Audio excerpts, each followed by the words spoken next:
My goodness, why is my iMac going crazy? What's This thing's been toasty.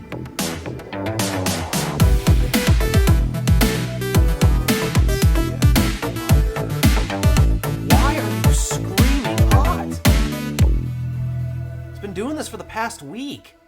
Hello, everybody. Welcome back to another episode of iTunes Fan Podcast. As always, I'm Tate Magro from the iTunes Fanboy. And my name is Alpha DeWolf. And we are getting started with lots of topics today. And we are starting off 20 minutes later than usual because I'm preparing for a YouTube video tomorrow about the evolution of iOS's features, which I wasn't initially going to include an iOS 7.0.x device and highlight the features between the phone app and such, but I don't know if I'll do that or not, but that's just things I have to think over. But yeah, that's beside the point for right now. But right now we need to get on to our first topics, which the first topic is that my car's dent has been mostly fixed. All it needs now is paint, but the dent has been popped. Awesome. Yeah, that really is awesome. Yeah. Took us I almost got a parking ticket today. I hate parking tickets because guess who it was from? The city. MTUs, we refer to them as ticket Nazis. Of course. So, the story behind it is, I'll notate this real quick. Basically, the business that I work for leases a space from the university, and we get our own private lot, our own private parking lot, because typically you have to pay to park at Michigan Tech. But we have our own private lot, and unfortunately, their ossifers in training tend to not get the memo that it's our own private lot.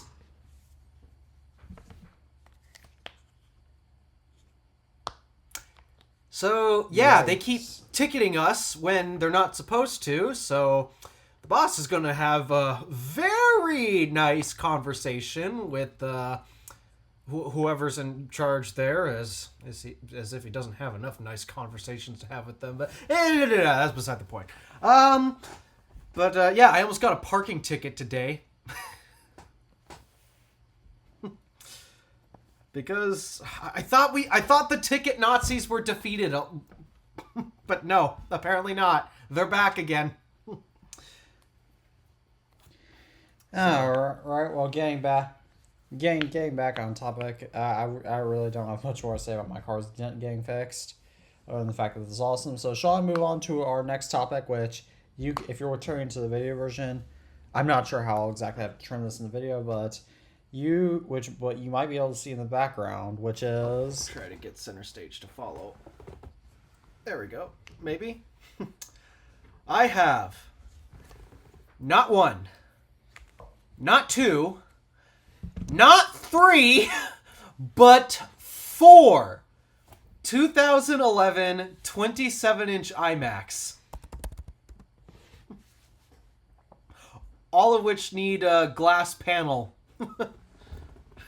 That's annoying. At least it is easy. At least it's not glued down on the 2012 and later variants. Well, actually, this one I believe it is. I've noticed there are magnets. But they use mag. I'm pretty sure they just use mag. Okay, so my device will charge. I thought they stopped using magnets after the early 2009 iMac, like the one that I've always had. No, they kept going. I'll have to deal with charging my iPhone 2G and iPhone first generation later. Good news, iPhone 3GS and 4, y'all are getting the charger now. I also have to sell the default wallpapers on my devices tomorrow before I film, so yeah, this is almost as big as an Apple question video, but not quite. But getting back on topic to your iMacs, how are they working? So I have some good news and some ever so slight bad news. It's not really that bad, but there is some slight bad news. So the good news is, after I unboxed them today, they all arrived today. After I unboxed them today, I plugged them in, and the good news is they all work, and I can get into macOS. So they're all functioning computers. There are no parts that need a major replacement. So, oh, and no iCloud locks. There are no iCloud accounts on those computers. I checked in the settings. Well, Macs of that age can't get iCloud. Macs of that age can't really get iCloud locked because it's not until only Macs with the T2 security chip and newer can get iCloud locked. So it's effectively Macs from either 2016 or 2017 or later. So good to know. But yeah, nonetheless, there's no accounts on that, and everything functions. So I also discovered that initially the listing had apparently all of the iMacs were supposed to come with 4 gigs of memory. One of them has 8. I mean, it's not the full 32 they can take, but still pretty good. Yeah, honestly, 8 gigs enough, especially for a Mac of that vintage and the software that it natively supports. If you're doing basic stuff, which is probably what you're going to end up doing on a basic machine like that, considering how power hungry and power intensive most other applications have gotten these days. Honestly, I don't see anyone needing more than 8 gigs. So I think the one that has 8 gigs of memory, I think I'm just pretty much going to leave that. The one thing I wished I could have done is, and this would apply to all of them, I would love to do an SSD swap and get rid of their hard drives. It's just, they all came with 1 terabyte hard drives, and a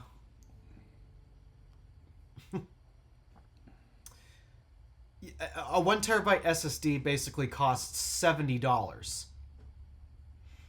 Yeah, well, you wouldn't be well, at the same time, you will probably won't need a terabyte of storage on those. And besides, can't you? And besides, here's a crazy thought. Yeah. Could you take those 1 terabyte drives out of those iMacs and use them to build your server? I would want higher capacity drives, because if I were to total them up in there right now, I basically only have 1 additional terabyte over the server. I have thought about it, though. Yeah, because I mean that is still. I mean, it's not everything, but it's still but that's still not horrible. Yeah, the one thing about it though that does irk me is they're technically used hard drives. I don't know how used they are, and because they're going to go into a server application, I don't know if I want to be putting used hard drives in there. That's another valid point, but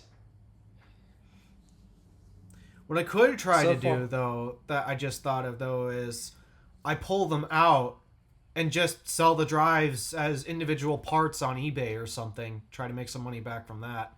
Then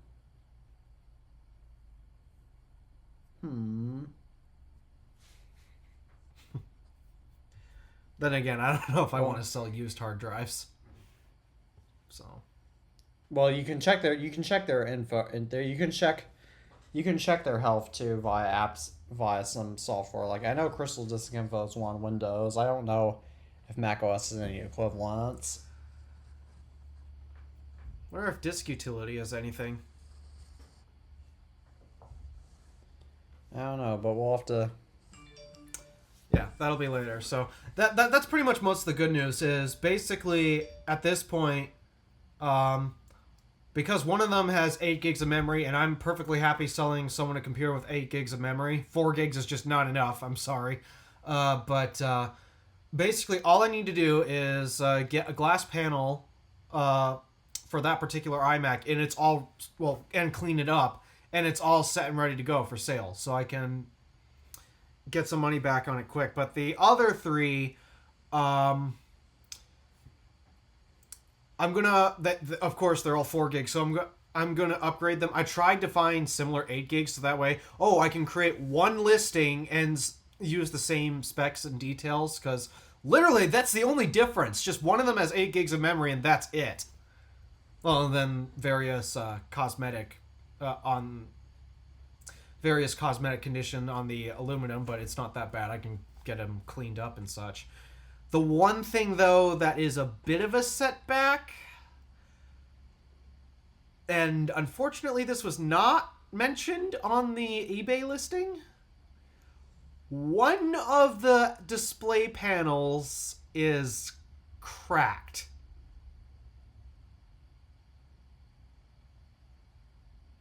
Youch. So that's an additional $100 I have to spend for just one display. Because, yeah, the way it's cracked, there's a bunch of dead pixels, and it looks bad. It looks real bad. So, yeah, that's how I ended up spending. I'm currently at around $650 in terms of spending for acquiring the computers and parts to get them up to snuff so they're ready for resale. Though I'm hoping by the end of everything all being said and done, I'm hoping that I can get somewhere within a range of and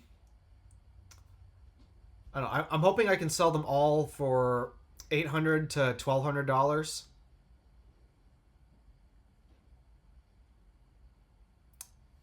Not entirely sure. If I had room for an 11 iMac, I might put one in my room. But right now, I just don't. But the problem is that because I still live at home, I don't really have any more space to put these computers. So my Apple collection has reached a point now when it's really grown to about as much as it can in my own house for the most part. Yeah. So I'm gonna eventually. Once I get my own place, which will be a few years, then I'll be able to go ahead and actually get more room to get more devices. But that's not today. Yeah. Yeah, I mean, I'm hoping that I can sell 3 of them to still at least make me enough money to profit off of them just a little bit, so that way I could keep one just for, I don't know, prop, or maybe I'll use it for other video ideas potentially in the future, but because I love those big screens. That is my first. Well, those are all my first 27-inch iMacs. That is the largest iMacs I have ever had in my possession. And man, do I love it.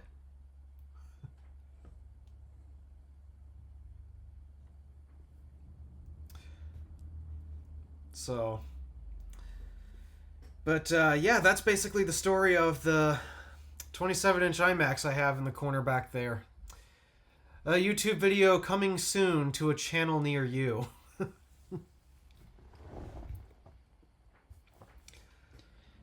That sounds like it'll be fun. But shall we move on to the actual news? But outside of us. Yeah. So I think I do have some Idiot Award nominees, but it's just kind of the basic stuff. So I think I forgot to add that in. So I guess we'll. So. I think and they're not important enough to cover, but I guess we should move on to the App Store website, which, yes, Apple now has a dedicated website for apps where it can view like basically App Store pages, but on the web, except they have a dedicated website for it now instead of just Apple's website. Not entirely sure what that's supposed to be used for. And my goodness, why is my iMac going crazy? What's This it thing's doing? been toasty. Let's see. Activity monitor. Why are you screaming hot? It's been doing this for the past week. Ooh. And I can't figure out why. Because Final Cut's not open, and it's even doing this without... I can just be editing in Pages, and it's doing this. Something is wrong. So let's see. System loads look good.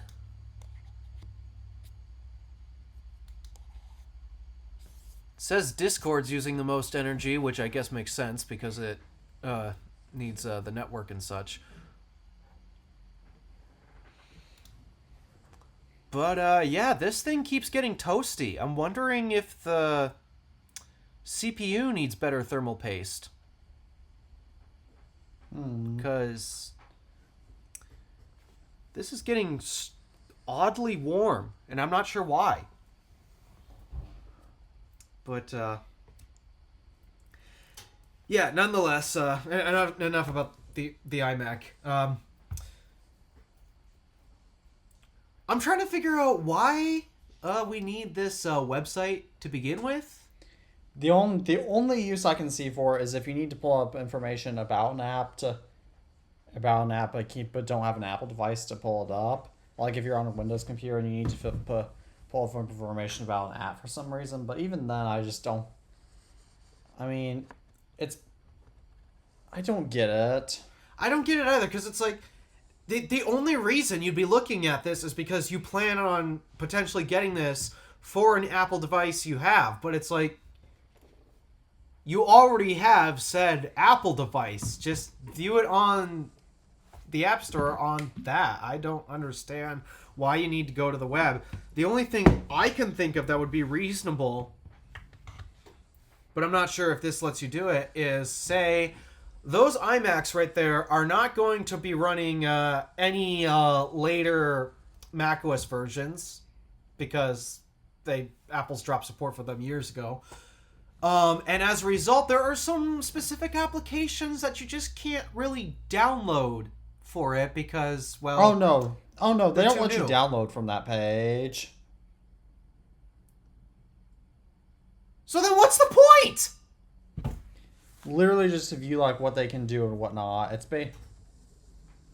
basically a showroom for the App Store.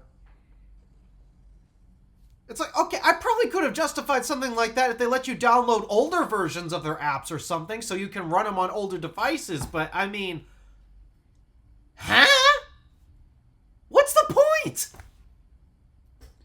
Well, this isn't sure Idiot Award nominee, but shall I move on to an actually cool topic? All right, yeah, sure. What's all this about? I know nothing about this.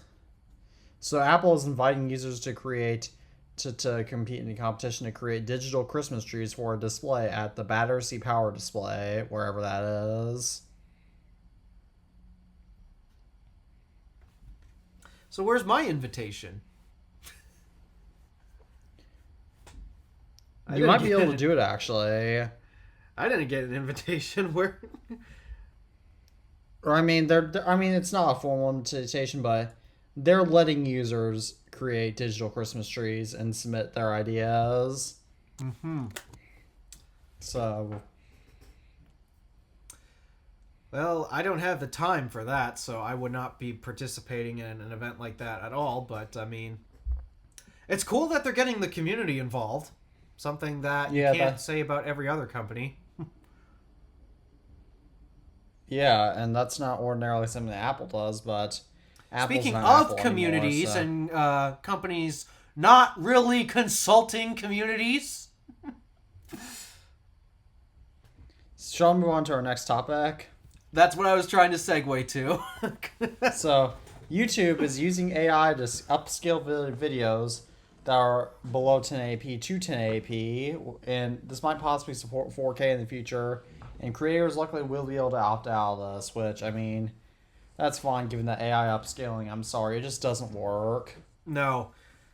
But I mean, that's only part of the news. That YouTube's doing more than just that.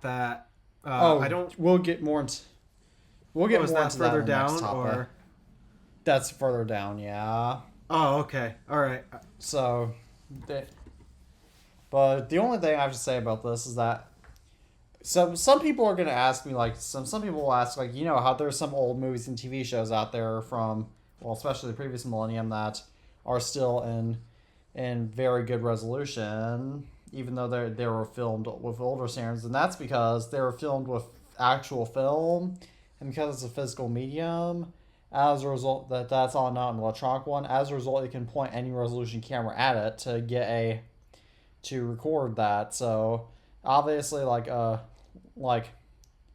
gonna assume that you've seen Home Alone. I have, yes. So like Home Alone, Absolutely that was hilarious.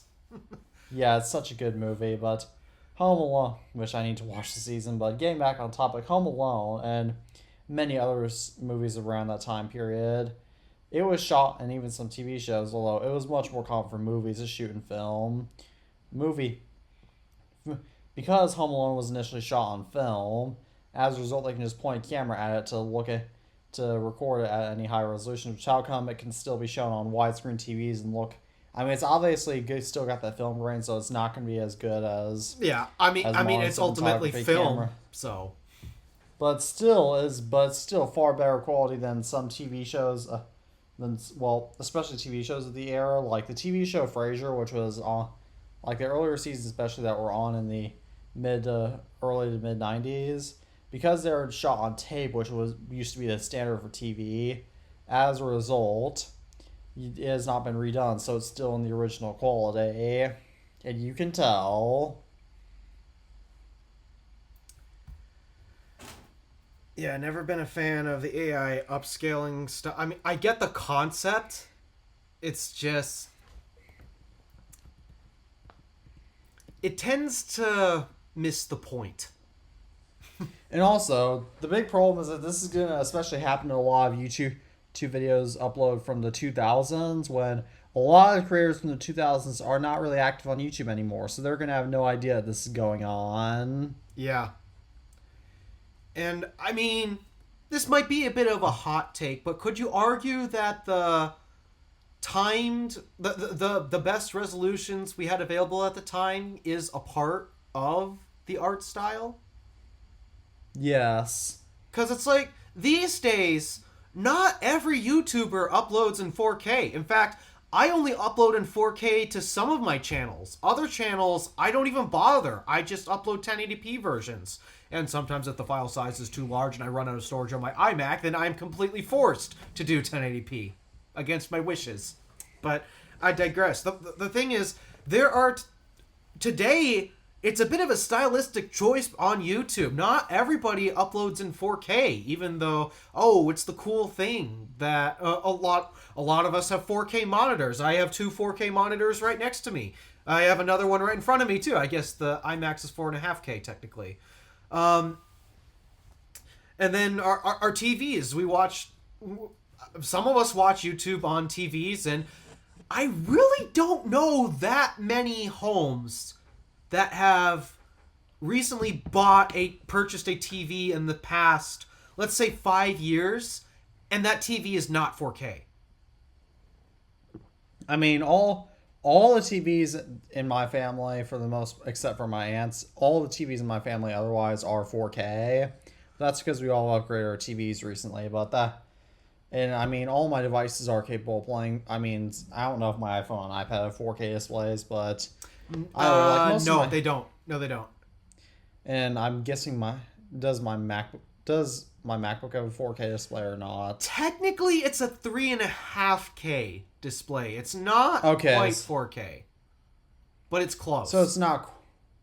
So either way, because I know that 1080p and 4K does make a difference, especially on TVs, and because I'm a tech YouTuber, where people do notice the difference when the type of videos that I make my videos are targeted towards the audience that knows the difference between 1080p and 4K. So I usually do my videos in 4K. However, back before I got my 2023 MacBook Pro, I actually used to have a criteria when my videos under 5 minutes would be uploaded in 4K, which is partially why I made so many videos shorter after that point.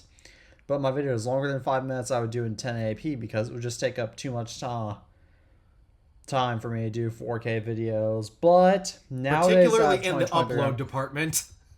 Yeah. But nowadays, my 2023 MacBook Pro can handle it a lot better. And you have Final Cut too. Yeah, so I do all my videos in 4K. 4K now. Now TIFP I do in 720p because the video version is 720p, and that's just because the file sizes are so big that Yeah. that's unless it's like a 30-minute long episode, which is hardly ever the case. Yeah. Then I usually do it in 720p. There's one time when I forgot to make it 7. The first episode there was one time recently where I forgot to make it 720p, and so that episode is 1080p. But otherwise, no, they're all. And I would think, even with video podcasts, like, because the general visuals are fairly static, aside from whatever little movements we have, not most people would probably just put it in the background player or that type of deal, or if it's on their computer, then they'll just have it up and walk away, or view some other web pages or browsing or that type of thing. It's like, podcasts typically are not known for their visuals. I mean, we do a video podcast on YouTube as a perk because we can. And, I mean, it allows us to showcase things to you guys if you watch the video version. But, I mean, even for me, most of the time when I put the show on, it's usually... I put it in on background play and I go about my day doing something else. I don't actually pay attention to the visuals. So, it's like, at that point... It doesn't matter if your resolution is 720 or 1080. You're not using the display. Oh, and also we do actually make we do make money off the audio version, but not the video version. So there is that. That too. But even when I'm editing this show, if there's not anything notable that I need to add as a hype clip or cut out, I will often visit other web pages and have this show going in the background when I'm editing it. Yes, that's exactly what I did. Yep. I did the exact same thing. And basically, I just kept listening, and once my ears detected something a little off or funky, then that's when I jumped back to my timeline and fixed the change. But yeah, that's basically how I do it with the podcast. But Alpha explained it perfectly. So shall we talk about Enderman getting banned from YouTube? Then getting banned. So what is the reason? So, do you know who Enderman is? No, I do not. He's a YouTuber who mostly does videos about Windows and he does like Windows modifications and such. So, he's one of Michael MJD's friends, if you know who Michael MJD is. I'm sure I've heard the name before. I can't fully recall. We talked about I'm sure I've heard the name before. Enderman. Either way, he must be pretty familiar with the blue screen of death then. Yeah, he is. I'm pretty sure he is. I've watched some of his videos, not that much, but because he was falsely associated with a terminated channel, like they thought it was him that did that terminated channel, he got banned from YouTube for a few hours. And mind you, he's still big. I don't know how many subscribers he has, but he's still big enough to the point where YouTube is his main job. I'll check actually how many. And I'll check how many. He has 391,000 subscribers. Wow. Oh, geez. He is Windows experimenting in malware. So, yeah, either way, he's big enough to where YouTube is probably his full-time job, and he got banned for a few hours just because of that. So, I mean, ultimately, I don't think it's going to be a huge setback for his channel, but it is still annoying that this can happen to anybody. Just because of the stupid mistake. I don't know about you, but I personally think the algorithm for, I don't know, copyright recommendations, like basically the whole entire thing, I think it's now become such a buggy mess. I mean, exactly. For YouTube has it in their terms of service when if you get a copyright strike, your main channel and all associated channels would get taken down, which means that let's say I got a copyright strike on my main YouTube channel. Not only could YouTube have the right to take down my own channel, they also would have the right to take down my second channel and my podcast because they're on separate Google accounts. but they know it's me on all of them, and then from there they could probably take. I did that one collaboration of APR2K for the Metaverse video, so they could possibly take him down. They really should not Even for though they probably that. It's a collaboration. Condone. Even though they wouldn't condone, and then like for TIFP, like because you and Tabby are both associated with me. Oh, if I got taken down for a copyright strike, you guys would probably go down with me.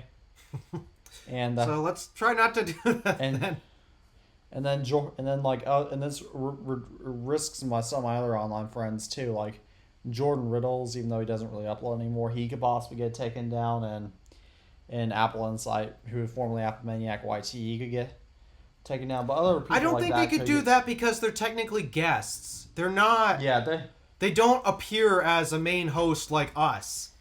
That's true, but I mean, if TIFP got a copyright strike, then for sure, not only would this show get terminated on the video version, if TIFP got a strike, then for sure my channels, your channels, and Smash Tech and TabbyCat 406, for sure our channels would get terminated too for that. Or maybe not Tabby's because he's not on as much, but for sure ours would get terminated. That's almost guaranteed. Even though our friends don't necessarily do with that. So, by the way, yeah, their algorithm's clearly broken, and I'm glad that Enderman is back. Yeah. Okay, But after the show, I'm gonna have to investigate this because there is no reason this thing should be overheating. Yeah, you're right. I don't know if you can hear the fans, but they're ripping at full blast right now. I can hear them very, very slightly.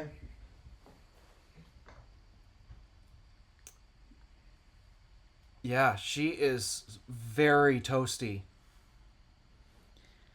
That's bad. Yeah, I don't know what's going on.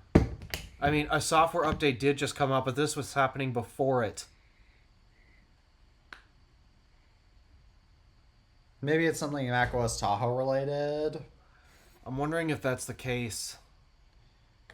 Because no, because you have had the issue in September or October if macOS Tahoe was doing it. Yeah, I don't know. It's just I'm getting concerned with ramping the fan like this. This should be an easy task for it. All I have open is Discord, OBS, and I think I was writing in my book before you joined. Yep, my book's open. Oh, and I have Activity Monitor too, but that's like nothing.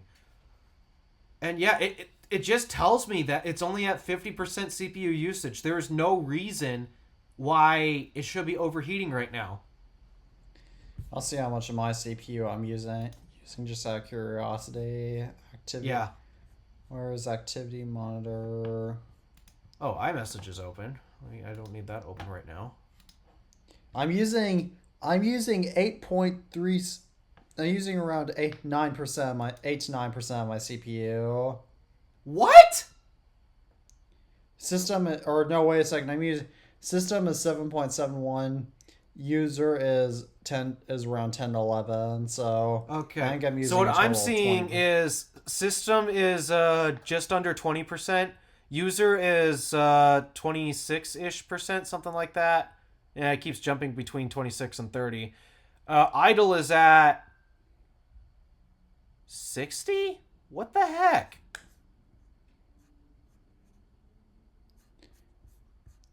I know your iMac's not as powerful as my MacBook, but still. I thought M4 was a big jump from M3, if I'm not mistaken. Yeah, it kind of was. So. Yeah, the fact fact that I have an M3 Pro. This is weird. Okay, let's close the book. All right, Pages is closed.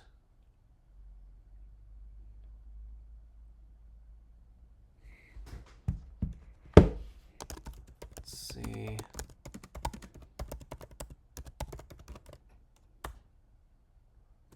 Wow. I'm legit confused. I don't know why it's working this hard.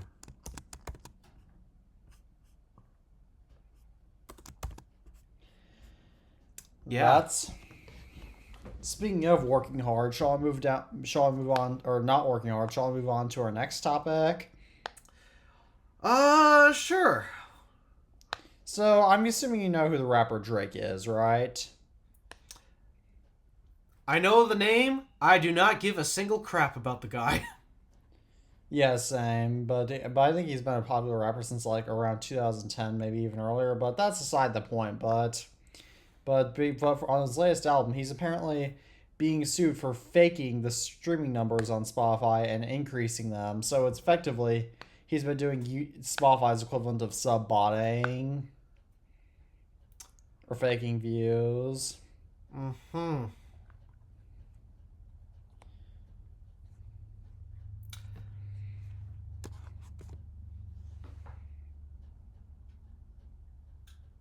Is this Spotify's way to try to justify not paying their artists? I mean, it wasn't this. I hate giving Spotify credit, but this wasn't Spotify's fault. Mm-hmm.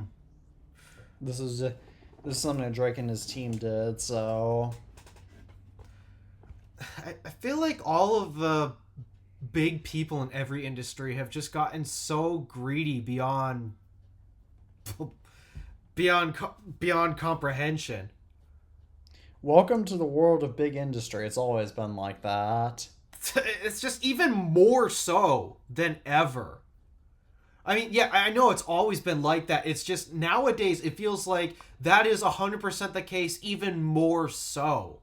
It's like it's no longer 100%, it's 150%. Maybe 200%.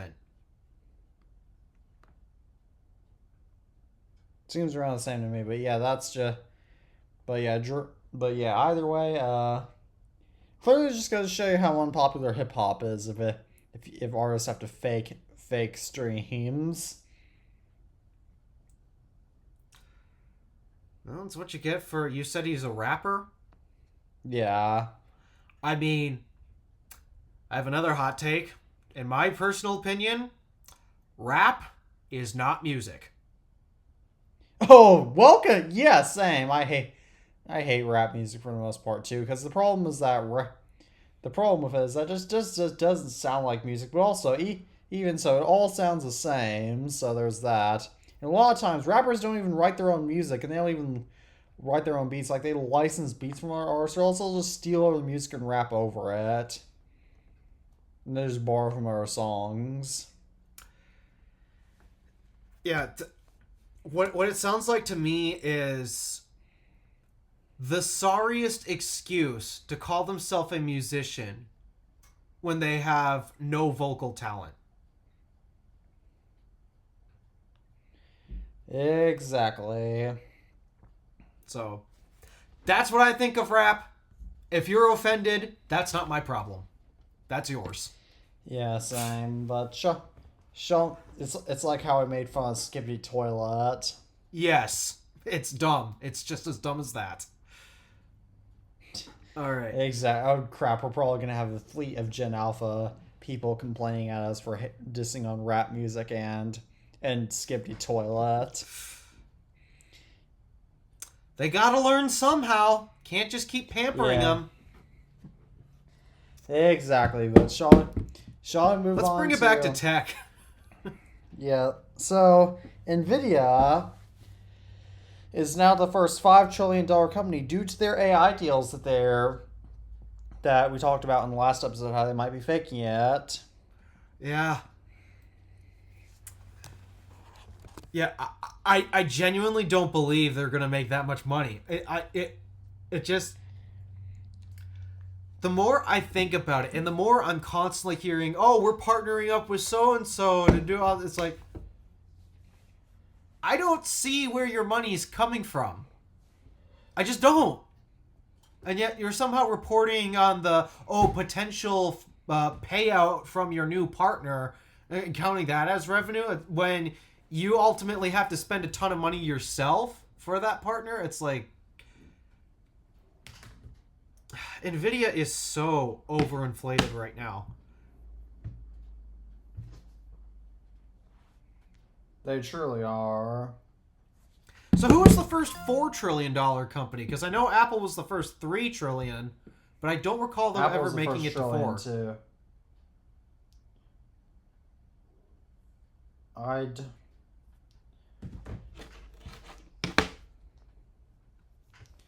I don't know. I'll have to look that.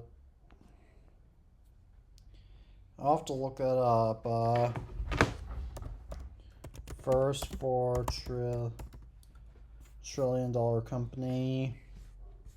That was Nvidia earlier this year in July. That was Nvidia in July. Oh gosh, how did we miss that? And they're already up to 5 trillion. Yeah, I sense a problem. I sense a lot of overinflated stock value. Wait a second. There's I know at least 1 week in July that we had to take a hiatus, or we had to take a break for 1 week in July, so it might have possibly been one of this. I remember something vaguely. I don't know if this was the case or not, but I might have had it scheduled in for a topic in July. But it might have been one of the week. I know there was at least 1 week in July that we couldn't record. So it might have been one, or at least two, maybe two. So it might have been one scheduled for one of those weeks, and I just got rid of that.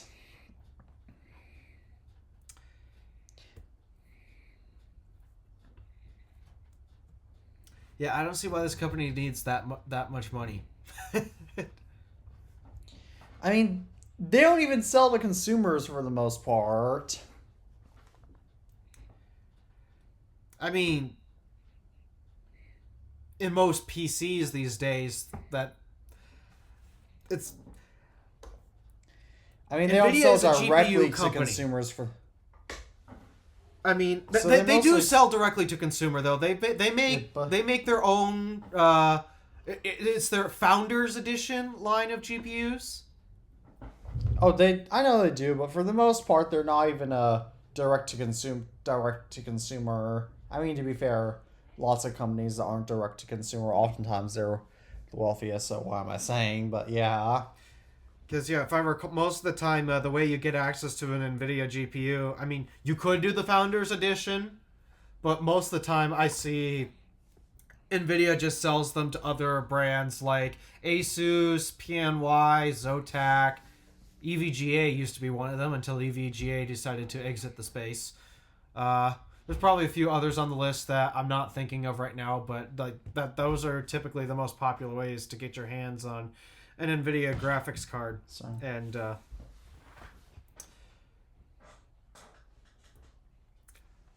yeah, there's to me, NVIDIA is a GPU company, not an AI company. Exactly, because that's what most people actually know them for. And I mean, OpenAI, when you think of OpenAI, you think of AI, but you don't think of NVIDIA as an AI company. Yeah, to me, where most of their value is in, and it is great. It's that they have awesome video cards. They really do. It's just these days. There's too much that have gone to their head. For one, they no longer believe in Moore's law, where we can approach diminishing returns. No, they don't believe in that, so they charge stupid prices because of that. And now, especially with the AI craze, they're now trying to market these cards that are supposed to be boosting your video performance on your computer. They're now trying to market it as, a boost for your AI performance. And so, because it's combining boost to your video and your AI performance, well, now we got to charge more for it. They have artificial intelligence disease. Oh, they've always had it. They've had it for a long time. So, yeah, it's infuriating how they act like that. And even though, yes, AMD is technically a competitor, they're just not as strong of a competitor as Nvidia. So, because of that, Nvidia has basically they basically almost hold a monopoly position, even though they do have competition. It's just it's kind of like with Windows. Microsoft has gotten way too comfortable with the fact that, oh, we have the majority market share of users. They're never going to want to leave because then they have to learn a whole new operating system. So because they're never going to leave us, well, I guess we don't have to care about whether the software is great or not because we're still going to get their money no matter what. And I feel Nvidia has fallen into the exact same trap Microsoft has. Exactly. And I mean, even Intel, for that matter, has fallen into that trap because AMD used to not be known for quality, especially during the bulldozer architecture era. Oh. But nowadays, because Intel has gotten too comfortable and because AMD is restructured, yeah, Intel is now toast. But Well, AMD is going through a bit of struggle with some of their X3D CPUs, I hear. I mean, AMD isn't doing that great either, but yeah, I mean, everybody at this point, all the tech companies at this point, at least the major ones, have called AI disease, but we've complained about that in many episodes. So, shall I talk about another topic speaking of AI disease? And Microsoft. Oh, dear. So, Microsoft admitted that the update and shutdown in Windows 11, at least for some builds, was just rebooting it.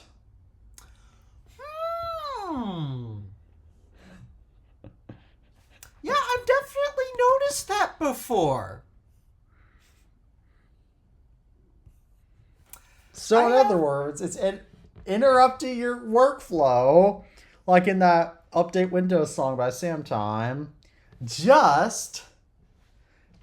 All it's doing at this point is just screwing around with you and wasting your time. It's not even installing any updates. Because, I mean, ideally, what would happen, especially for a work computer or a work laptop, is obviously you don't want to restart the laptop in the middle of the day while you're working, so you put the update off until you're done. So, all right, once you're done, you expect, okay, just perform the update and shut down, as that's what the button is supposed to do. But because it's restarting the laptop instead of shutting it down, it's going to be running all sorts of background processes the entire time you're not at work.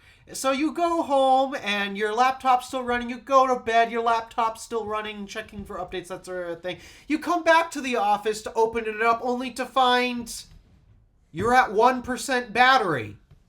Oh, lovely.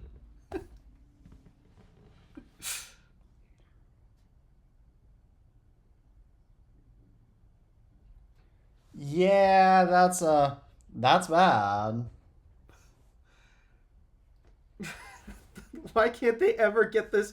It's such simple, basic stuff. And they just can't do it right. This is why Microsoft has a disloyal fan base. Because at this point, Windows is getting so frustrating that no wonder why people are going to Linux. Yeah, I've never seen such a mad rush for Linux. I mean, I still push Mac OS because like it's actually designed to be user friendly, but the point is, it's like I've never seen this large of a mass exodus from Windows. And it's like it's been bad since 8. That was like 10 years ago. Even Windows 7 wasn't even that stable for me, because I've had lots of crashes on Windows 7 too. I've always had a flawless experience on 7. Oh, and then before 7, you had Windows Vista, when everybody got the Vista blues and had to expel that Vista was bad. 7 really was truly, though, the last great operating system that Microsoft ever made. Yeah, same. For Microsoft killed the spark that made them special with Windows 8. And and granted, in Microsoft's defense, they were trying to experiment with tablets, so I get that with Windows 8.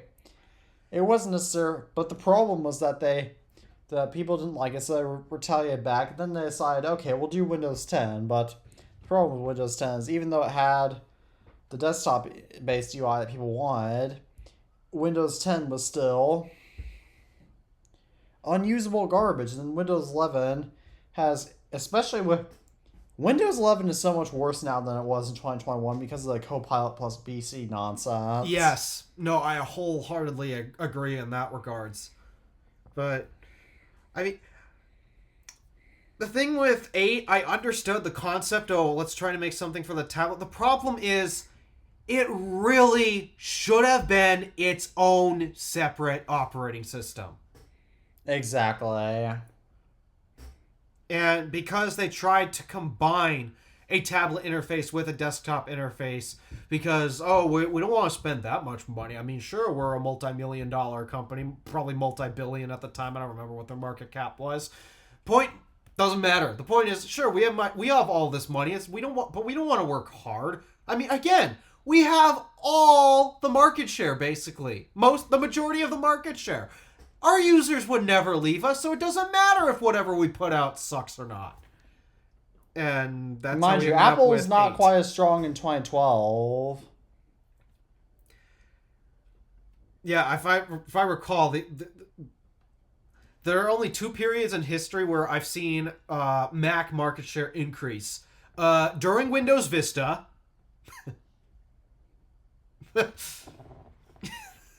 For obvious reasons. Yeah. And then particularly in the laptop space, the Apple Silicon transition. And it's because the Windows markets to share, especially after Windows 8 started to drop, and it's slowly. And the only reason Windows 10 managed to still keep its strong market hold was because of the butterfly keyboard. I think, and because of all the controversial changes Apple made with the USB-C only, I think those are the only reasons that Windows 10 managed to still keep such a strong stranglehold on the market. Was because of that. Yeah, because, I mean, I get the frustration. Well, also, like, even then, the 2013 to 15, that generation of MacBook Pros, where they did get... Yeah, I mean, yeah, other than they got a little hot, because they still had a dramatic decrease in thickness, even from the previous unibody design.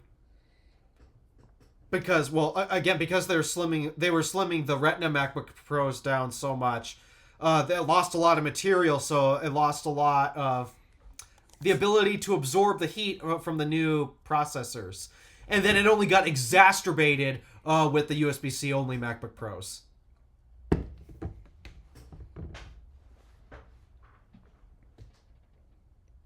So that's probably the only reason why Microsoft managed to keep such a stranglehold on the market for so long with Windows 10 was because Macs really weren't any better for the majority of Windows 10's reign. And especially around that time too, the iMac, their desktop line, their entire desktop line, it just felt old and ancient.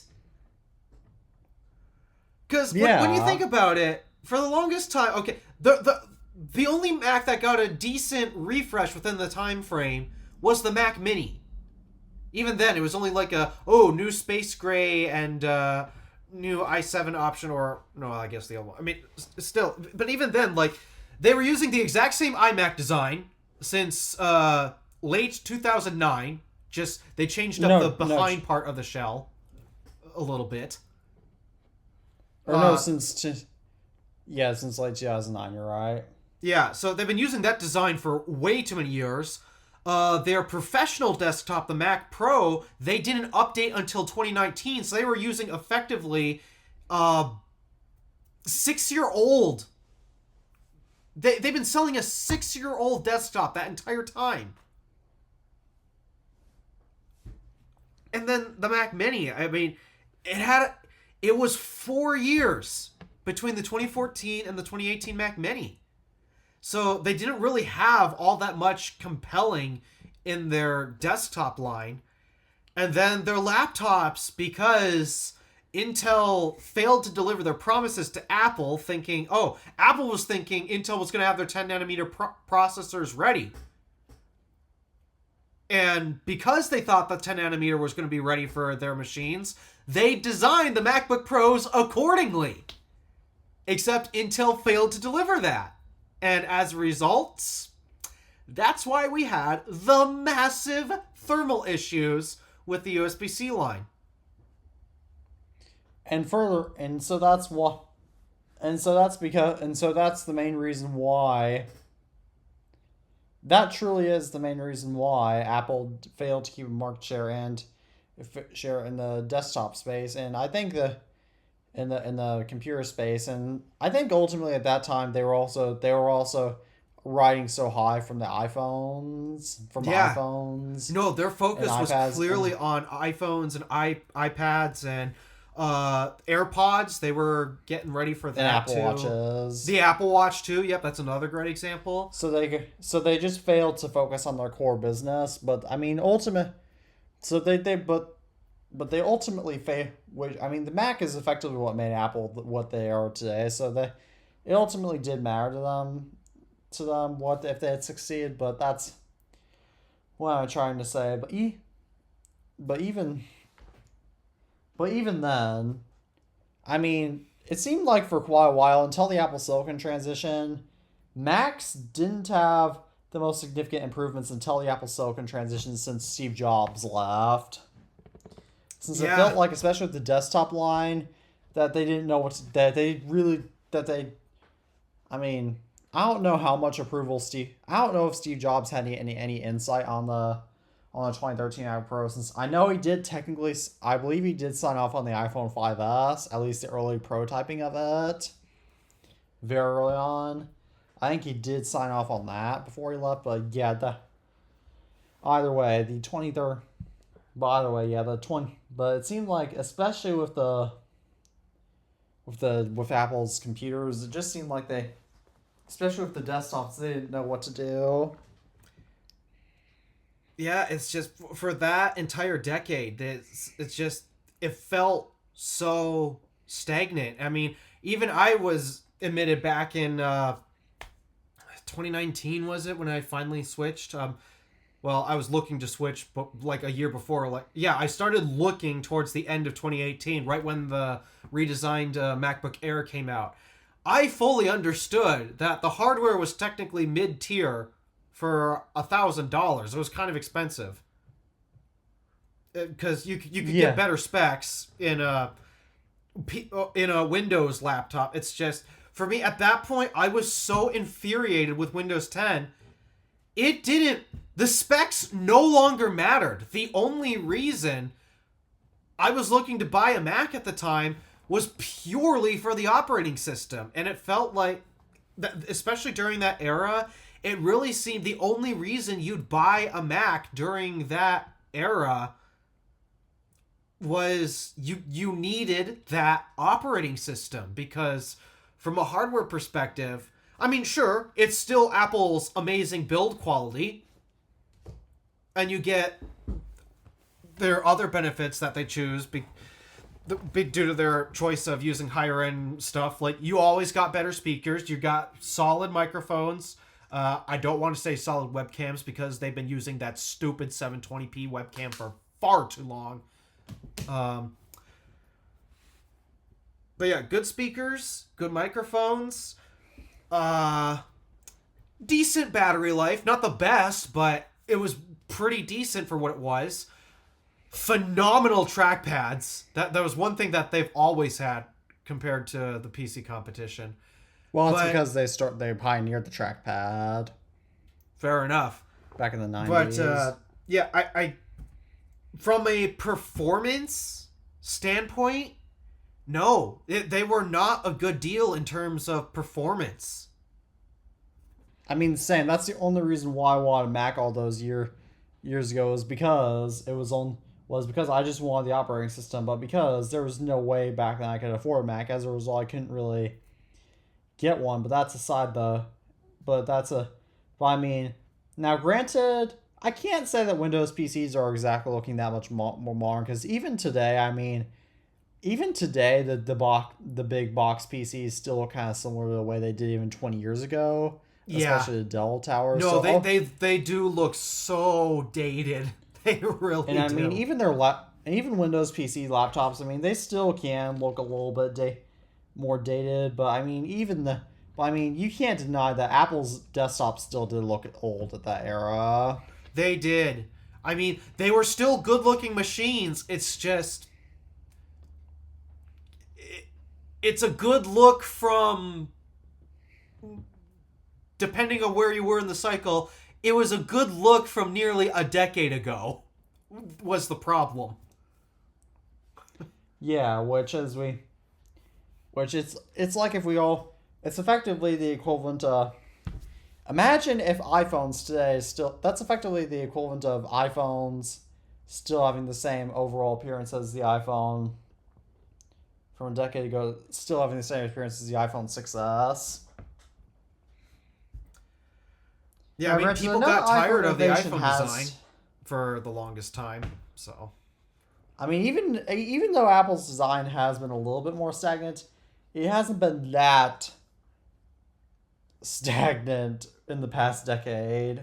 Although Yeah. I think we can attribute most of the advances in the first half and not the latter half, because Yeah. Apple executives at this point aren't pressured to do any more than just keep customers buying. But I think we butchered that topic to death. So shall we move on to our next topic about eBay? That is really annoying. Yeah, let's, wait. What? So, on eBay accounts, so eBay has a new system called automatic feedback, which means that it's the settings that give sellers automatic positive feedback if a product is delivered.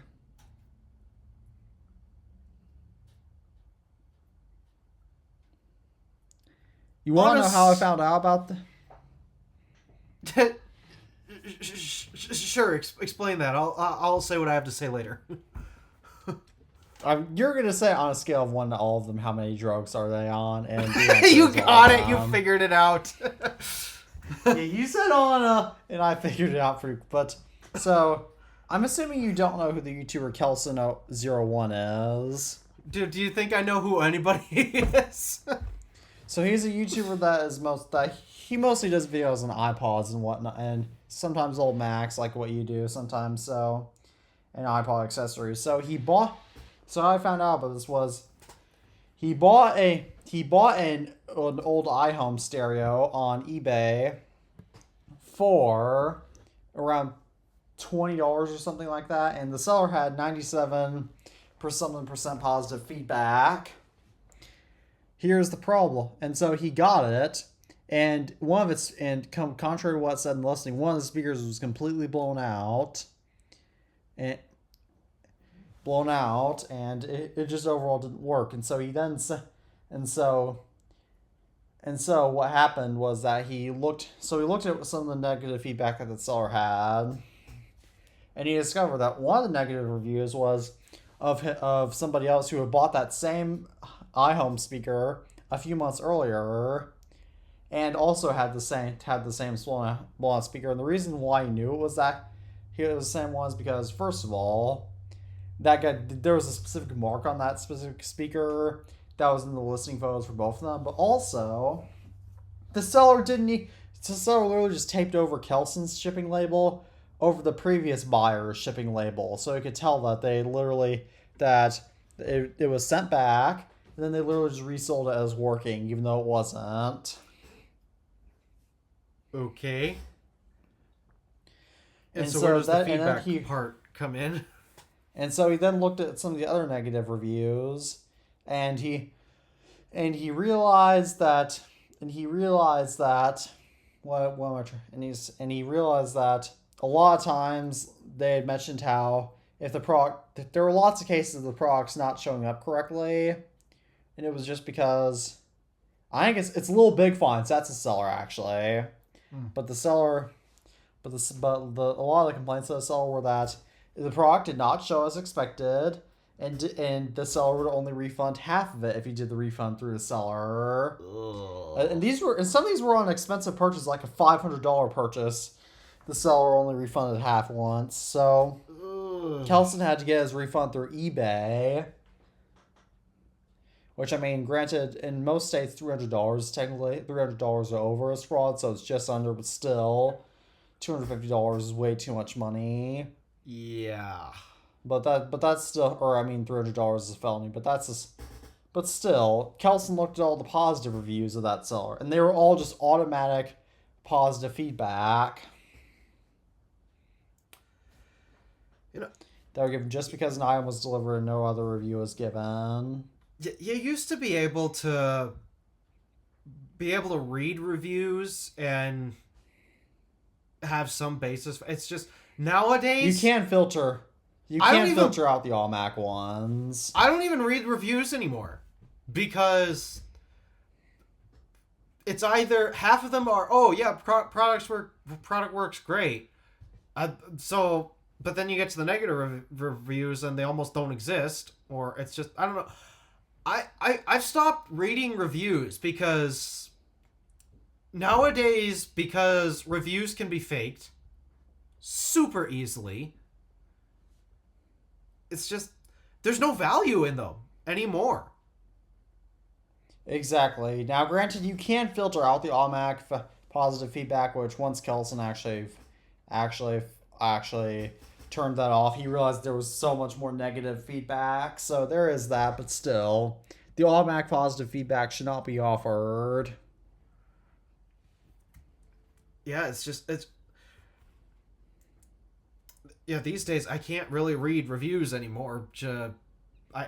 Especially on Amazon. Yeah, Amazon is really guilty of it. It's like these days, in order for me to, if I need to know what it is I'm buying and it's expensive, I'll usually go to YouTube and look for someone who made a YouTube video on it now. Because that is going to be quality. Yeah. Most of the time. And most of the time, they're independent. It's independent testing. I mean, occasionally you'll find a sponsor review, but usually you can find some video out there of somebody independently testing a product, like what I did with the Raycon everyday earbuds.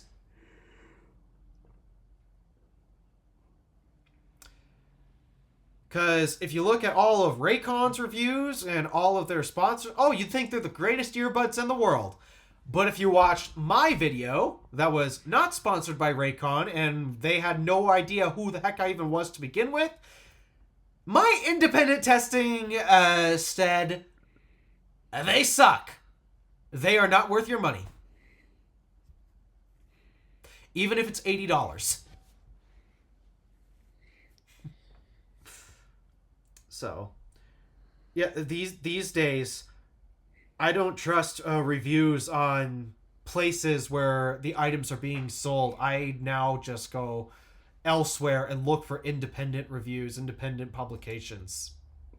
So. Exactly, because the stores have an incentive to put the positive reviews up because they want to try to sell the products, but independent reviewers, they don't have that same motive most of the time.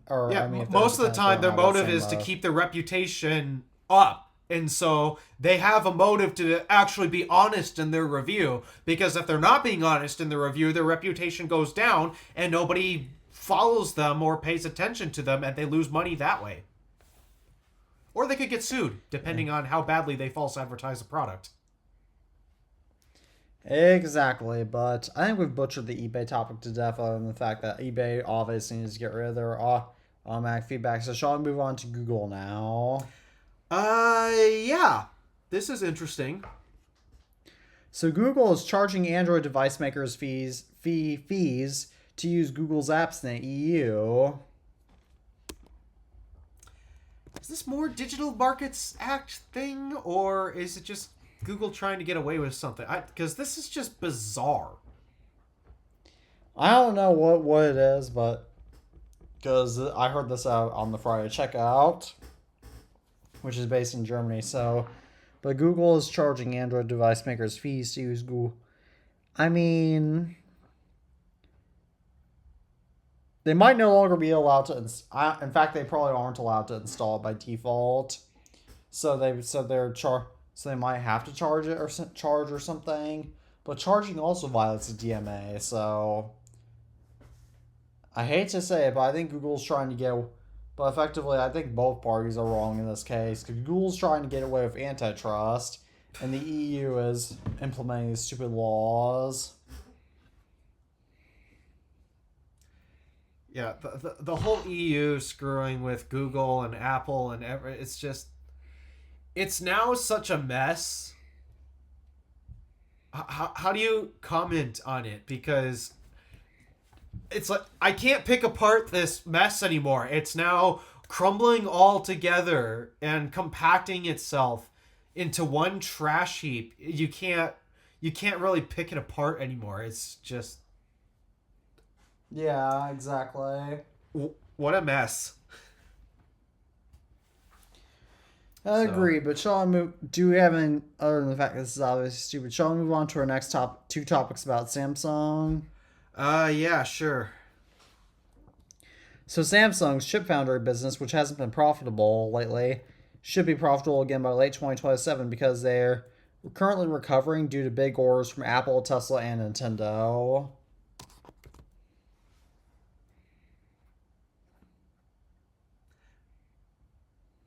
I thought TSMC was Apple's chip manufacturer. I wonder why Apple's turning to Samsung for something. I mean, they might be wanting to diversify. They want to diversify, and also TSMC, and also part of the pressure of the U.S. government is to get. This is going to get political, but the U.S. government wants production to get away from TSMC because they're based in Taiwan, which is at risk of being invaded by China. It's not a high risk, but it's still a risk. So they want to try to get production away from TSMC just in case. That's going to be interesting. But that's all I'm going to say on the TSMC thing. But yeah, I mean, good for Samsung, I guess, if their chip founder business is recovering. Yeah. Although I doubt it's because they've made a better product, because usually in terms of their chips, chips haven't always been like top tier. It's just their manufacturing. They're manufacturing other companies' chips. Oh, so it's not even Samsung's design. Yeah. It's like their displays. Right. Yeah. So, what's this? Chromium-based Samsung Internet. It's now available for beta testing in the U.S. and South Korea on Windows, and it includes an ad blocker built in. Oh, so Samsung's trying to put their internet browser on Windows now? I mean, it makes sense given that most of their computers ship with Windows, so that makes sense. But yeah, I mean, I guess they also want Samsung phone users to be able to tie their browser into Windows. But is it really Samsung's product though if it's Chromium based? That's exactly the point. Because I mean, the problem is that the reason why Chrome has such a market share isn't because of Chrome itself, but it's because of there's way too many Chromium-based browsers out there. Like, the only other browsers that aren't Chromium-based are Firefox, which, mind you, makes most of their money via Google paying them, and Apple, and Safari, I should say. Well, Safari is. That is it. Yeah. Yeah, that's... So, I guess... yeah, I guess come to think of it, I don't use any Chromium-based browsers then, because I use Safari on my Macs and Firefox on my PCs. Yeah, I only use Google Chrome on my for uploading my podcast, so I don't get mixed with my Google account on Safari, because switching between, since on Safari it used to always for some reason default to my podcast account. I wonder if it's because I booked the YouTube site without logging in initially, and then when it loads YouTube, it fills in whatever I logged in last. I don't know.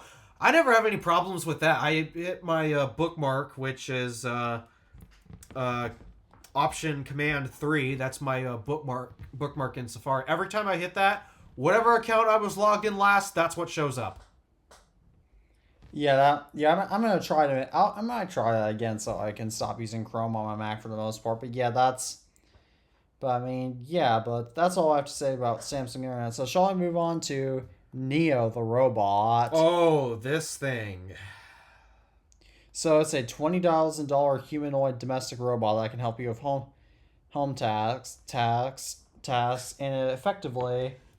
So, I'm guessing you haven't seen the movie Smart House, but I'm guessing you have seen Snazzy Labs describe that movie. I've heard of the movie before.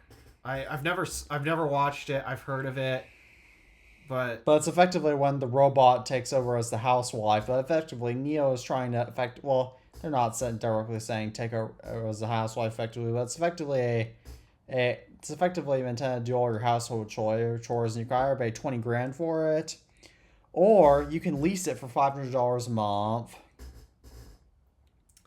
I have quite a few problems with this. Not necessarily the price, because, I mean, first generation product and all of the hardware necessary to build this type of thing, yeah, I'd kind of expect it to cost that much. But I work with CNC machines. I know how much those things cost, and they are not cheap. And you're putting in similar stuff that goes into those machines into a robot like this, so I'm not shocked at all that the price is $20,000. Same. But my ultimate problem, I got a few of them actually with this. Problem number one is when you buy this, you're not actually buying a finished product. Oh no. I don't know if you've seen Marquez's video on this. I don't really watch Marquez, so I don't either. It's just the only reason I watched that video is because it got pushed to me so hard that I finally caved and like, fine, I'll watch it. But there is this one quote that Marquez has. He says it a lot.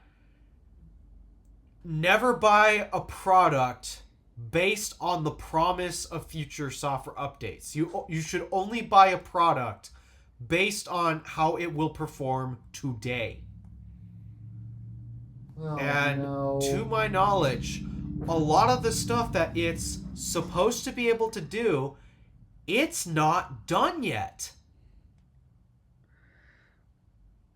Grant, this is the equivalent of the original iPhone being announced as saying, we'll include the ability to set home screen wallpapers eventually, but it's not ready yet.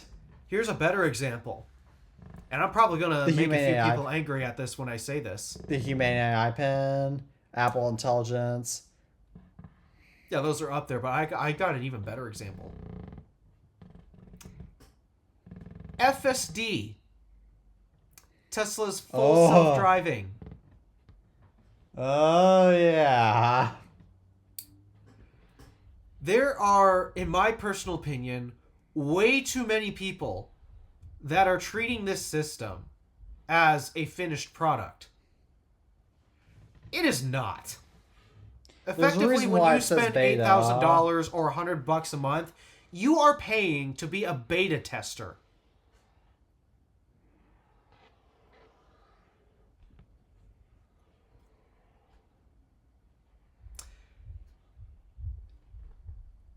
And while we have seen FSD improve year over year, and what it can do is technically impressive, it's still not a finished product. And why is it not a finished product?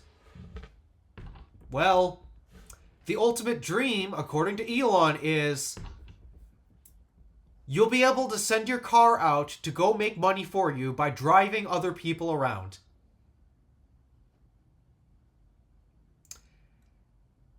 Can it do that today?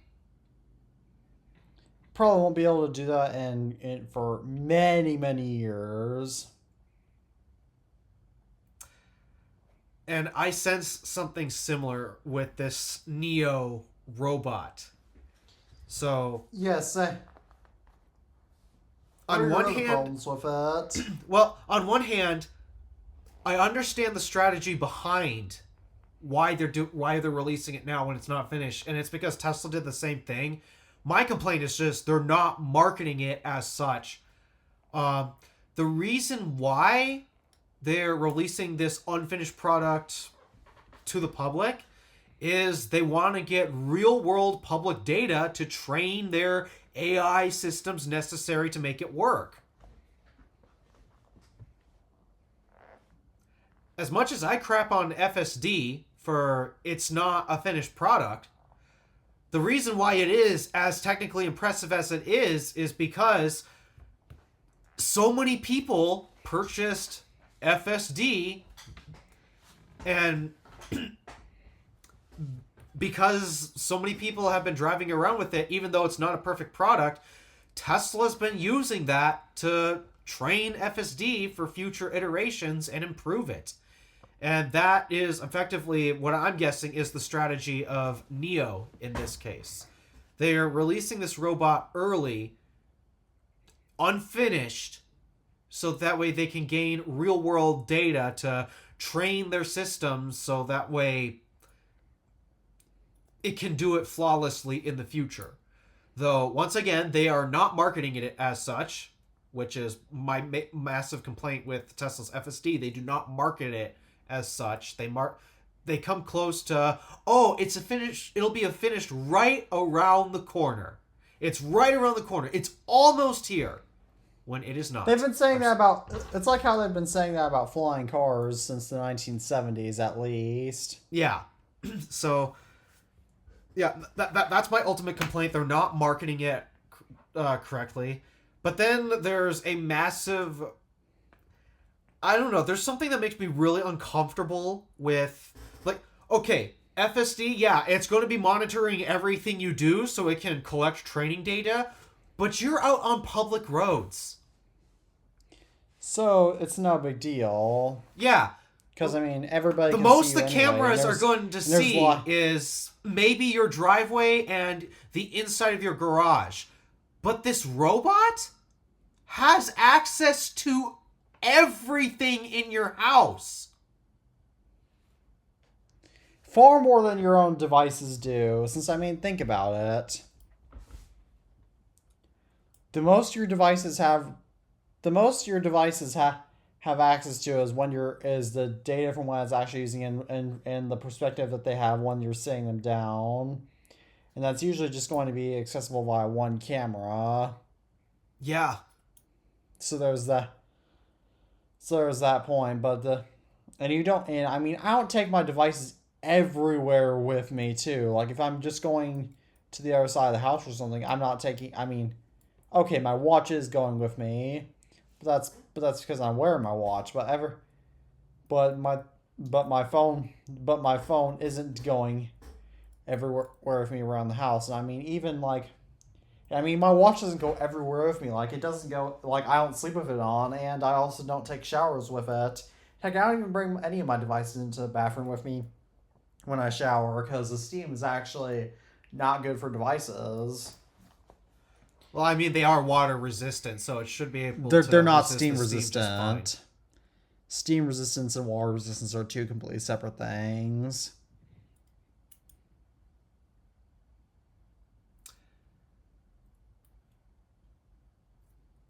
It's not that different, though.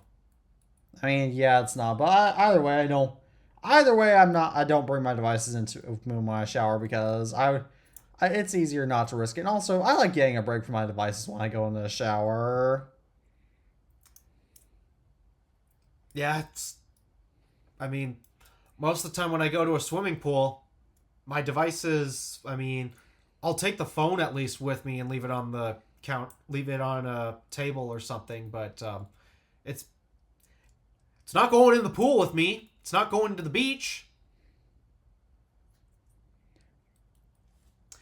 I actually did have my when I did go to when I have gone to beaches on various vacations, I have had my phone Apple Watch with me, but I guess I should say I didn't really get into water very much. So there was the and by into water I mean like I was still standing up in it and I was going like just like maybe a foot in or something like that and so then I still kept my phone. I mean I was wearing a shirt for reference, so it wasn't really deep enough water to warrant that. But I don't really go swimming in pools, and even if I do, there's usually lockers. So, but yeah, nonetheless, it's like you don't.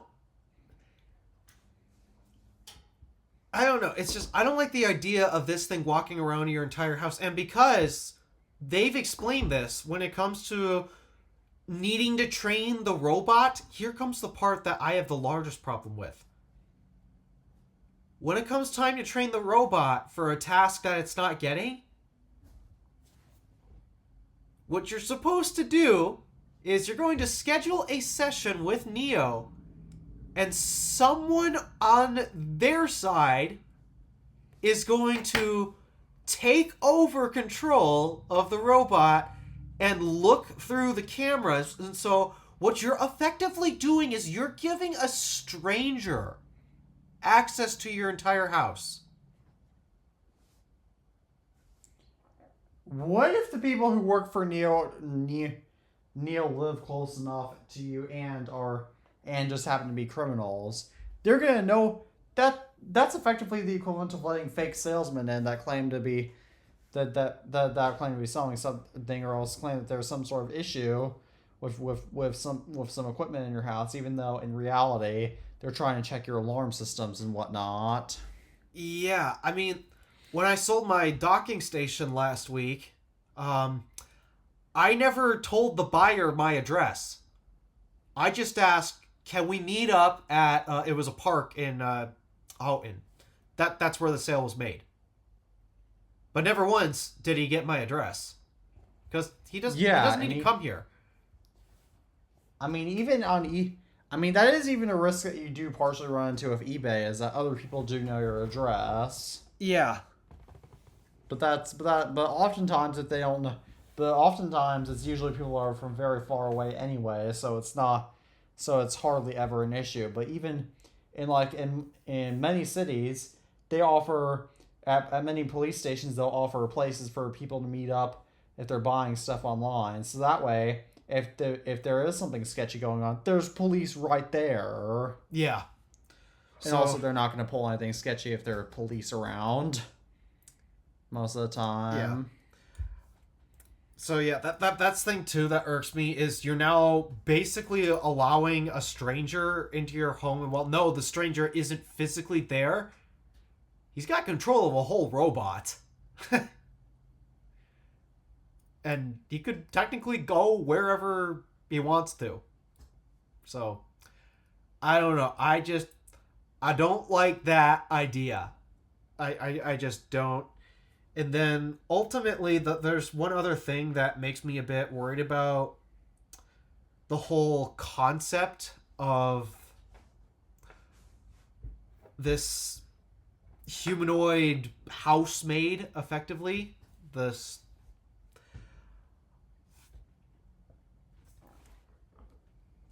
I get the appeal on never having to do chores again.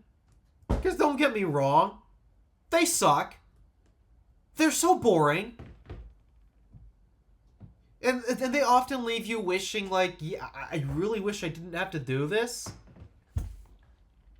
But I don't know. It's just with today's day and age, work ethic is generally pretty weak, I'm noticing. And I don't think this is going to make it any better. No, it's not. So, I'll be upfront. I hate doing the dishes. I really do. Primarily because I have eczema and my skin does not like scalding hot water. And believe me, it was not fun when we had no dishwasher for almost a year. Almost But there 2 years, is actually. but there's a robot designed to wash dishes. It's called a dishwasher. And it's a heck of a lot cheaper than $20,000. Oh yes. And so, yeah, it is really nice having the dishwasher again. I mean, there are some dishes that you still shouldn't throw in there, like anything that's made out of plastic, because if it gets warm enough, it can melt, and that's not good. But no, for the stuff that you can put in the dishwasher, oh, does that make things a lot simpler, and it does help you save a lot of time.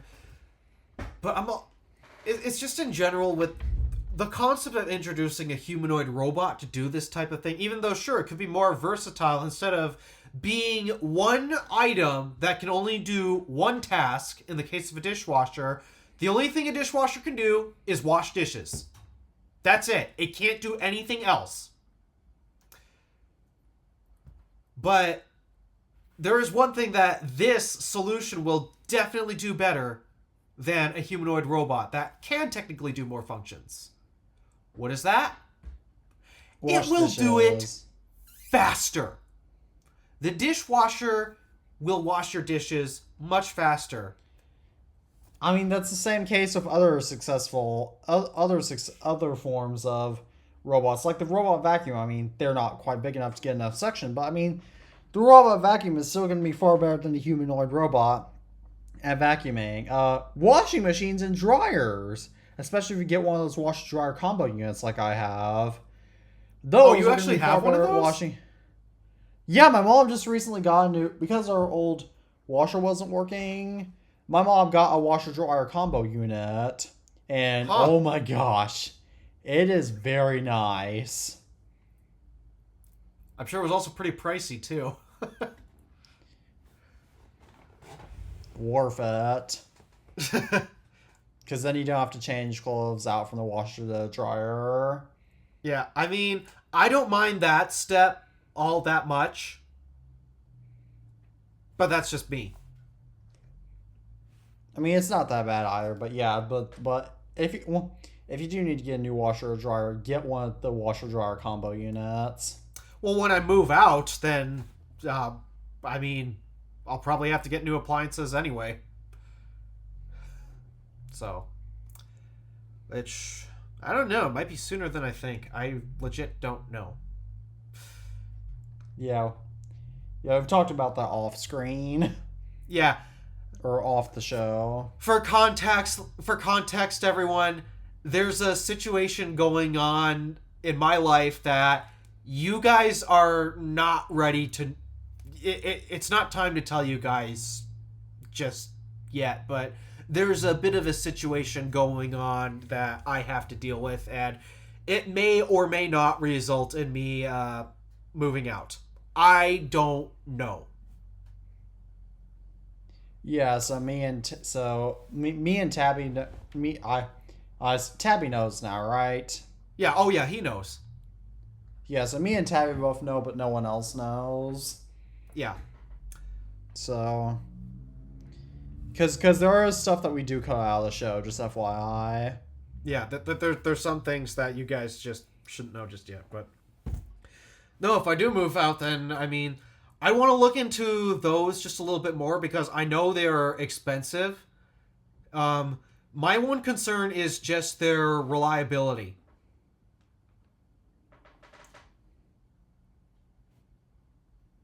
Because I don't know, it's now a more complex machine, which means there's more that can go wrong. So,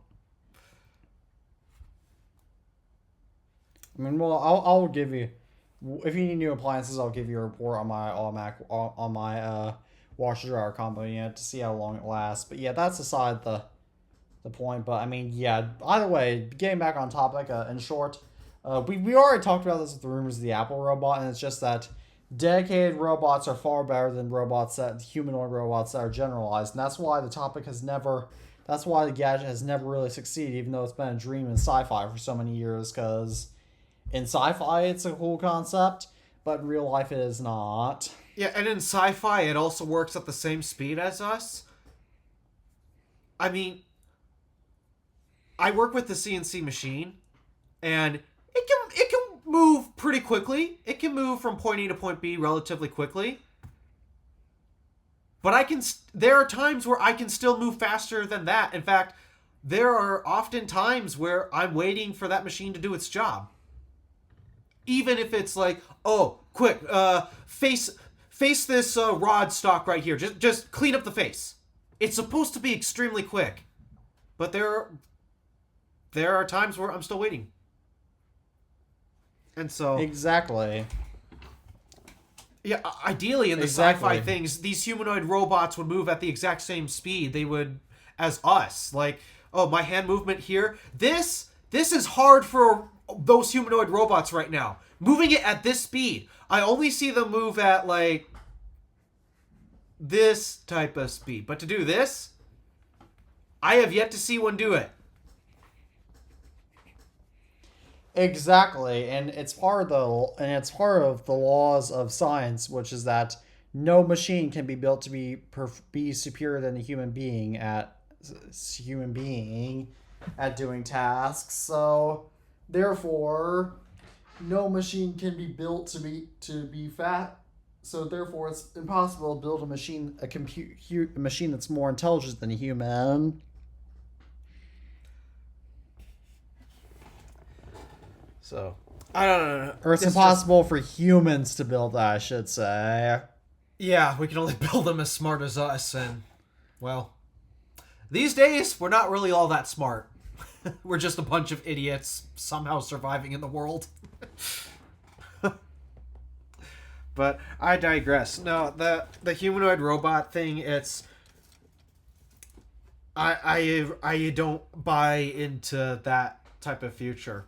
I'd rather just have smaller, simpler machines that I know will function a heck of a lot faster. Like, I know that humanoid robot is going to take hours to do the dishes, even if I hate doing dishes myself. I know I can do it faster. I can load them in the dishwasher. I am actually... Did you see Technology Connections' most recent video? By chance? Oh yes, I did. I am debating on potentially buying that detergent. I was gonna ask you about that actually. Yeah, I've actually debated buying that detergent. Because I would buy that, or I would try to look for the great value detergent pods first. But at my house, my house doesn't have a dishwasher because it's so old. So Yeah, because what's driving me nuts with our dishwasher is, well, for one, I didn't realize I made a major mistake. Every time I'm done using the sink, because the water is scalding hot, what I do is I actually turn the faucet back to cold, so that way I can at least rinse my hands of the suds. But that's not. But I all leave you're it on supposed to do. cold, and guess what the dishwasher's using? Ugh. I mean, they also don't poke. I mean, they should put more stickers on the dishwasher indicating that. I mean, it is technically in the owner's manual that you are supposed to do that, but I mean, come on. For a mundane appliance like this, who reads the owner's manual? You have to bear. You really need to put that stuff more up front. It's like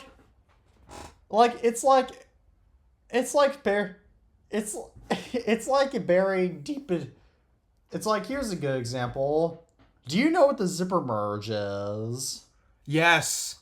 Oh, is it infuriating when people do not know how to zipper merge? The problem is that, I mean, I'm guilty of this too, I will say, but the problem is that no one actually knows how to do zipper merge to get traffic to move faster, which, for reference, zipper merge is, as soon as you see a lane closure, you're supposed to wait to change lanes until the lane changes to prevent bottlenecks. The problem is that no one knows how to do it, so even if you do try to do it, then you're not going to get over since the traffic in the other lane's already all clogged up, so... Yeah. So that's... But but they don't ever tell you to do zipper merge. No one ever learns how to do zipper merge. So there's It is so infuriating. It's like and heck, even the laws in all 50 states, how you have to turn, how if you're turning onto a multi-lane road, how you have to, if you're turning right, you have to turn to the rightmost lane. If you're turning left, you have to turn to the leftmost lane. Yep. Of that bound. Which we had an argument about that, but on an off-screen pair of podcasts, because I didn't even know it was a law, because they don't ever mention that.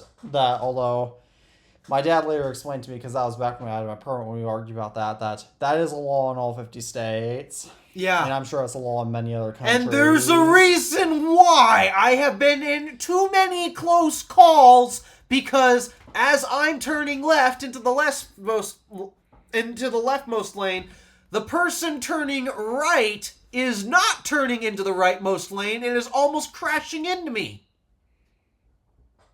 It is infuriating. Exactly. There are reasons why these laws are in place. So. But that's aside the point. But yeah, either way. Either way, you can't bury stuff deep in the owner's manuals, but. Yeah. But yeah, I think I'm gonna try. Well, I guess. I mean, we still got our Finish detergent pods, which I'm putting in the dispenser thing. Though I finally figured out what is that divot on top. I'm trying to figure. Is there any place to put like a pre-wash dose or something? And I couldn't figure it out because it's unlabeled. But I finally found the spot. You're supposed to load your pre-wash detergent.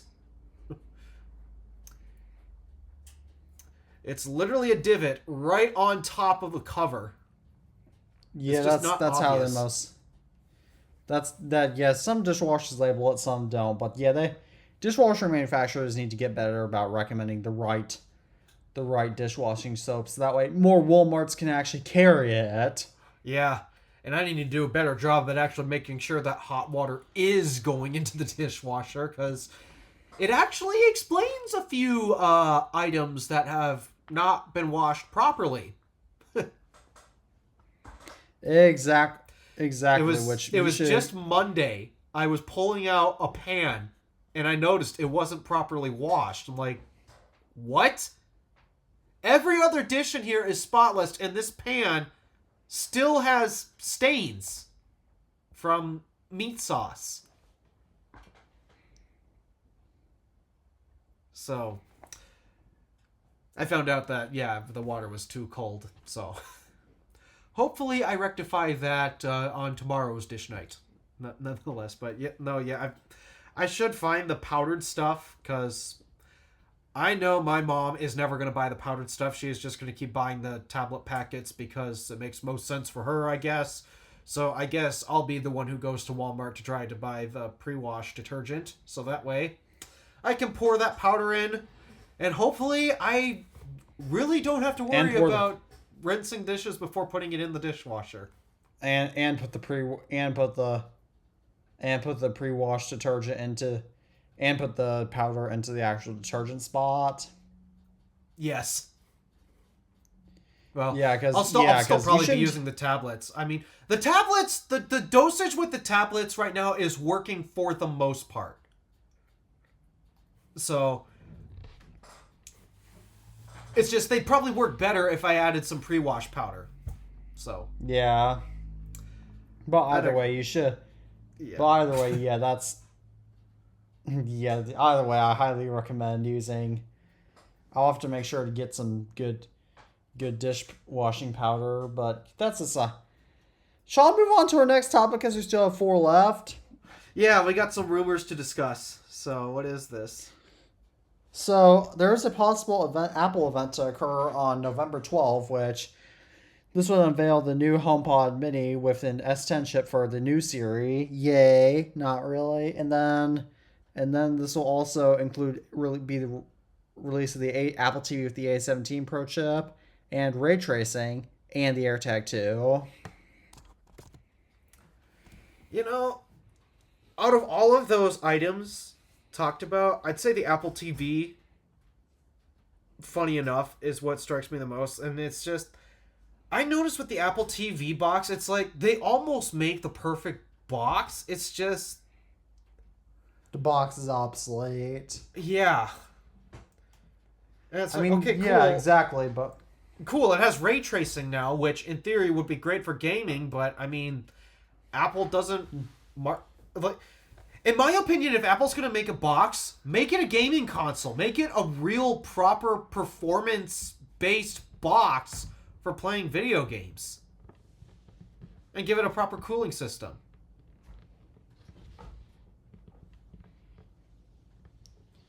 they don't do that, and so therefore their idea of the stream box, especially with smart TVs, is getting so outdated. And I mean, the AirTag 2, okay, especially if it's going to make it more tamper resistant, then okay, I do like that, because Yeah. AirTags are not designed to track people. What Skechers should have learned with those shoes, but that's beside the point. And then the new HomePod Mini, I mean, a new HomePod Mini, hey, I'll take that. I mean, yeah, I'm always up for sound quality improvements. Exactly. I mean, the new Siri, that's obviously not good, but we've discussed that in so many episodes. But Yeah. do you have anything more to say, or shall I move on to the iPad 12th generation? Yeah, let's move on to that. So,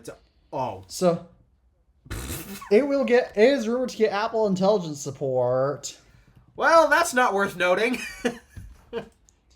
Yeah.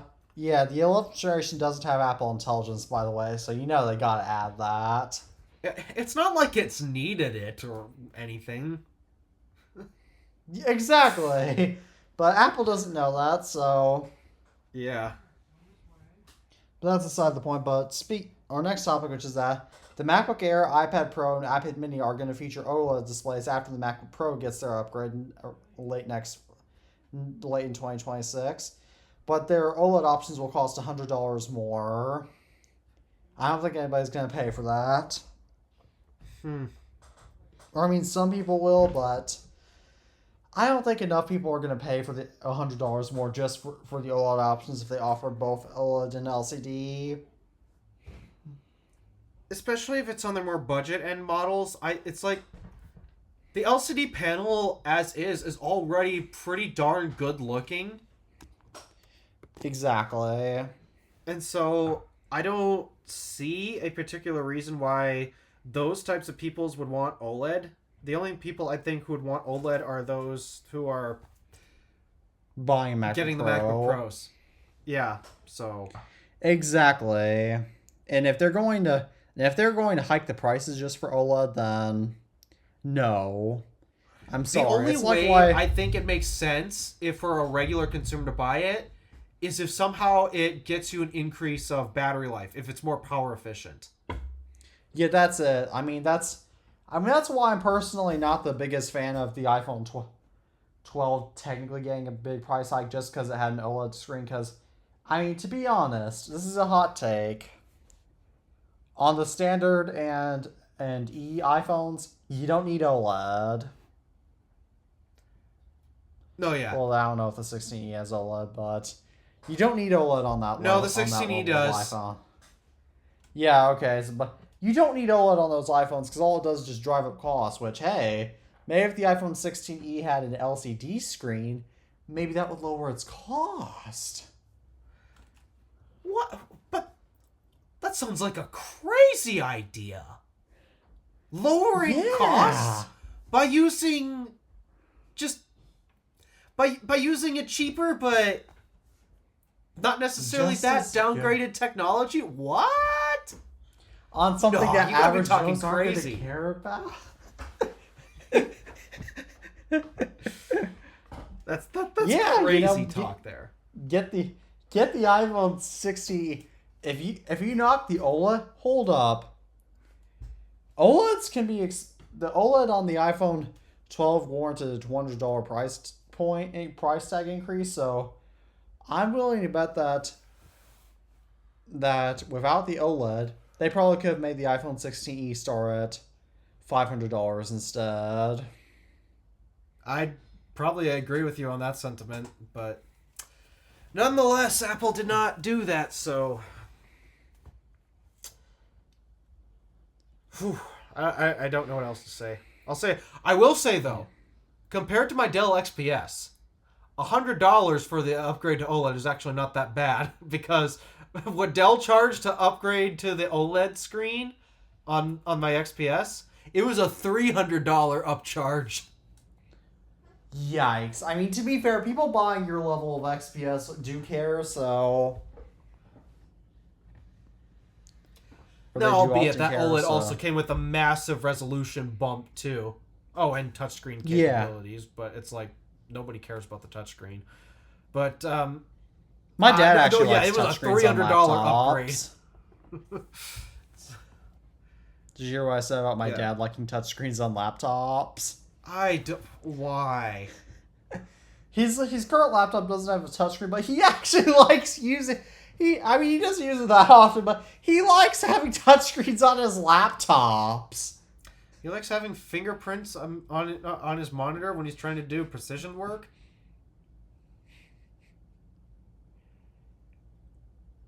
I mean, I don't know what the type of work he does, but it's just... but still...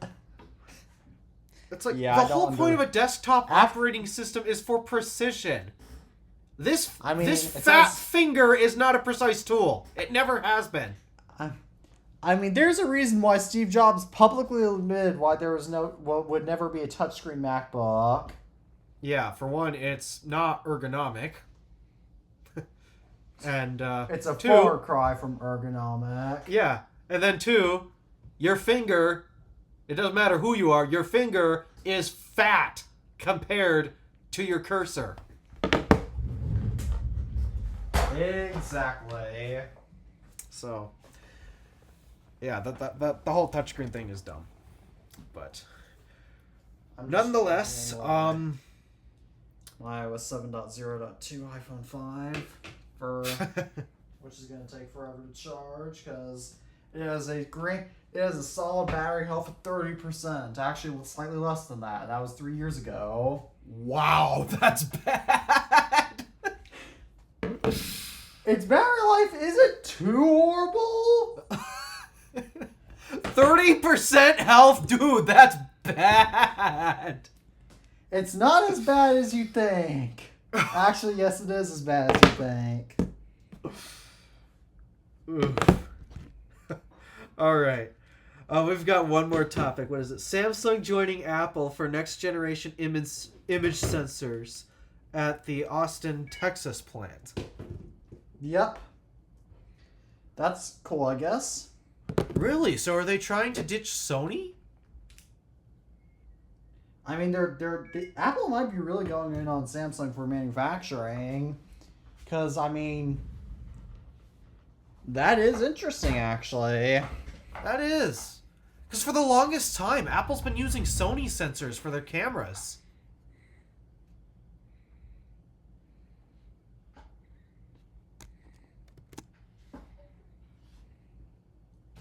That's crazy. I'm surprised they're going so all in on Samsung. Yeah. I mean, probably because all Samsung does, especially because all Samsung does is copy Apple. Yeah.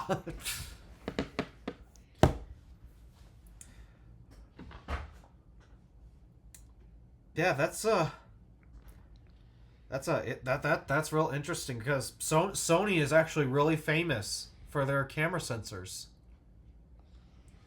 Yes, they are. So, it'll be interesting to see where that goes. Apple ditching Sony camera sensors. I have no idea where that's going to go, but yeah, that does wrap up the list of topics, I guess. Well, I mean, I got a big video planned for tomorrow. Yep, and I get to finish cleaning out coolant in a machine. Fun. Oh, do you still have to do that at work tomorrow? Yep. I got school tomorrow, so I gotta go to public school tomorrow. So, well, I get to get showered in coolant. So, more precisely, I get to get showered. I get to get showered in expired coolant.